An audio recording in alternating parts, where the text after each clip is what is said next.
I remember closing the door to my flat and looking back at the door thinking like, oh, I forgot to put the laundry away. I'll do that when I get back. And I closed the door and I got on my bike and I never went back. I wasn't back for the next 6 months.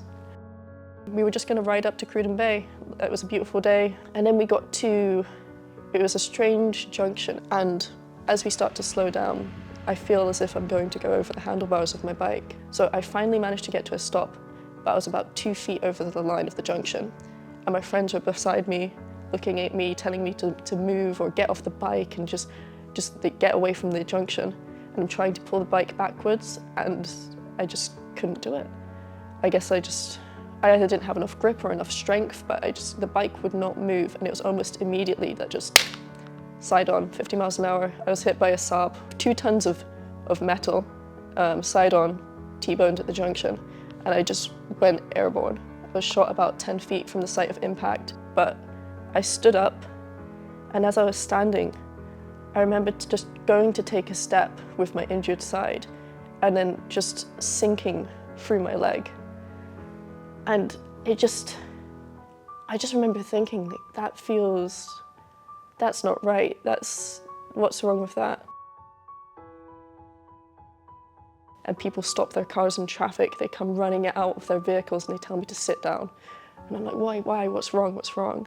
And they're like, your leg is broken. And I was like, how do you know it's broken? And they're like, your femur has come earthside. And I have never heard that phrasing ever. I think it's a really weird way to tell someone that their femur is hanging out of their leg, but that's what they said. And the guy who hit me, he came running out of his vehicle with his head in his hands, and he just said, I'm sorry. And I was like, hey man, it's okay, like accidents happen, it's fine. I just remember feeling, oh, that's strange. I don't feel like I need to breathe. Like, I felt like I could go forever without taking a breath. And that's kind of when it clicked. I was like, oh, I don't need to breathe anymore.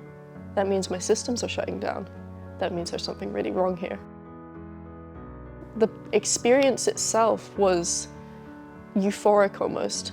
It was a peace beyond anything I'd ever felt in my life, and I felt almost as if I was sinking into the ground and floating up into the ceiling and dissolving into all of the energies of the universe, as strange as that sounds.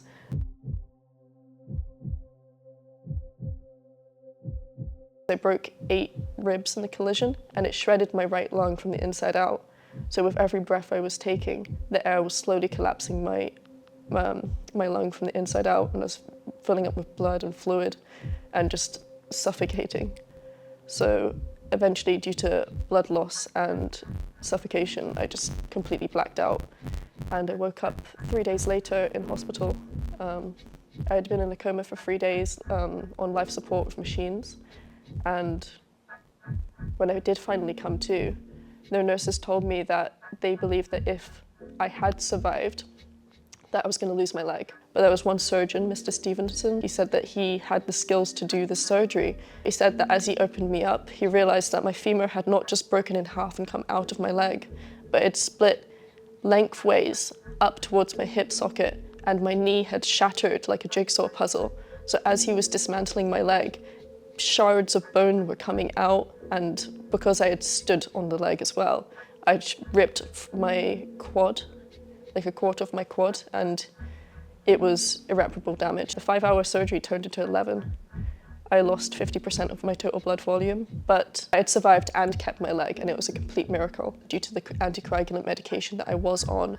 About a week after I'd left the ICU, I then had a stroke, which was as a result of my multiple brain hemorrhages just from impact and brain swelling and so. It was one of the most intense, painful experiences of my life. It felt as if someone had poured acid into my eyes.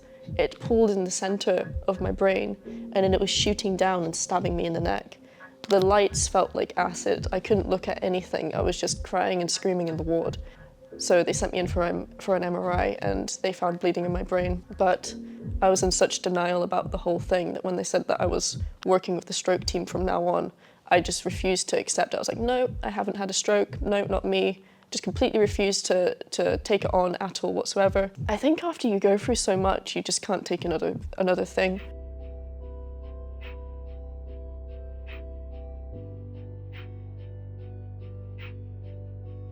in recovery, the only thing you can really do is get up, sit around and be injured. So there's only so much TV you can watch, there's only so many board games you can do. It gets to a point where you just don't want to do anything at all. I would get up in the morning, sit on the sofa and stare at the wall for 2-3 hours until lunchtime. I'd eat and then I'd sit down and I'd stare into a TV that wasn't turned on because I didn't want to watch anything. And I'd stare at it for 5 hours until dinner. And then I'd have dinner and I'd go back to staring at the wall for another few hours and I'd go to bed. And I spent days like that because I didn't want to do anything. And it wasn't through a lack of people trying. People really tried to get me to engage or to go outside and sit in the sun or write something, look at my notes for the preparation for uni. Like they were trying to get me to do things, but I just had no interest whatsoever. It was like a nihilistic mind prison of just immense hatred and despair and sadness and agony. I felt as if I had ruined my life forever. I was so angry with myself for being on the bike in the first place. It was definitely depression of some kind. Part of it was just everything was so hard. It was hard to even sit upright with that many broken ribs. I couldn't move my right arm because it was attached to so many broken ribs.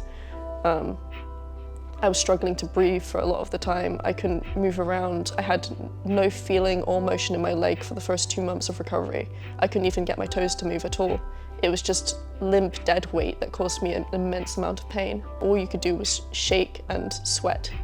And there was numerous times where I nearly had to call the ambulance because the pain was so intense and unrelenting. And I was having to top up with multiple other types of painkillers, which would either leave me sedated, nauseous, throwing up, or having any other kind of adverse side effect.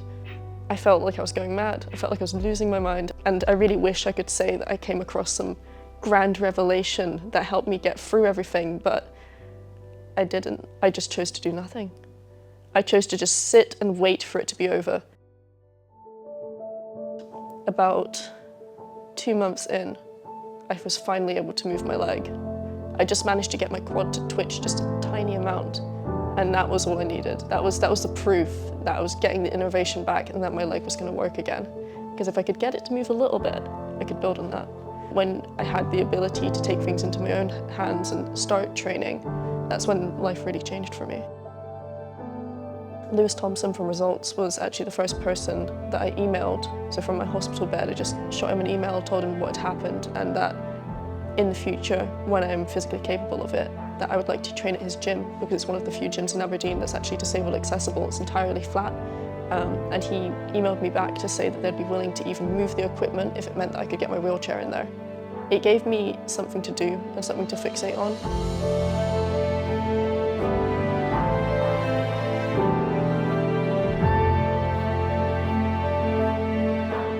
I think a huge part of my recovery is my stubborn nature. I was told a lot of things in my recovery that didn't turn out to be true. I was told that I would never achieve normal function in my leg again, but I challenged my doctors in what they scientifically classified as normal. After everything that I'd been through, after all the pain I'd endured, after countless appointments and reconstructive surgeries, after everything I'd endured, I decided that I owed it to myself to ensure I get another chance to succeed, and I wasn't going to let someone take that away from me. They see you as a statistic, as pure facts of what you present at that point in time. They don't see the progress you've made. They don't see how much you've improved, how quickly. They don't see your dedication. They don't see how much you're willing to sink into recovery. I bench more than I did before my accident. I deadlift more than I did before my accident. I'm even able to do pull-ups now, which I wasn't able to do before my accident. Eventually, I even did my first 1 mile run post-surgery, which they told me that I'd never be able to do because I don't have an ACL, and I lost 1/4 of my quad, and I shouldn't be able to produce the amount of force that I am producing to actually propel myself into a proper running gait. But I was able to rehab all of that and prove the doctors wrong. And at the end of the day, I think what you believe and what you want for yourself really should come first. Because if you really apply yourself, you will shock yourself in what you can achieve. I've always been an academically minded person. For me, my academic ability always meant a great deal to me. So to be sat with a neurologist, I did a neurological test, and they told me that I scored within the range of mild retardation. And I just looked at this neurologist, I just looked at him and I just thought, what the hell did you just say to me? How dare you? It almost felt like my life was falling apart. I didn't know what my future career might look like, if I'd be able to go back to university on time, if I'd be able to complete my degree, do my studies. So I did the only thing I could. I just did my best. I managed to make an on-time return to university. I turned up with a broken femur on crutches, barely able to walk between classes, but I made it. And I just decided, well, if I'm going to be in pain every day, if I'm going to suffer this much every day anyway, I may as well do something productive with it.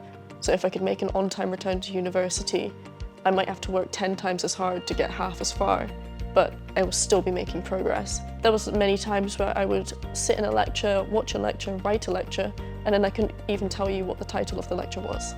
But all of the notes were done, and it felt like someone else had done it. I couldn't remember anything at all, but somehow I was able to do all of my assignments on time. I got good grades for them. I did my exams and I got a 2-1. I got a 2-1 in my thesis, which was submitted on time somehow. I got a distinction in that and I was shocked by my grades. I didn't believe that I'd be able to get that kind of grade after the brain damage and the stroke that I'd had, or even the last 15 months of just being exhausted from everything that I'd been through, but somehow I managed, and yeah, it was incredible. I have my life back.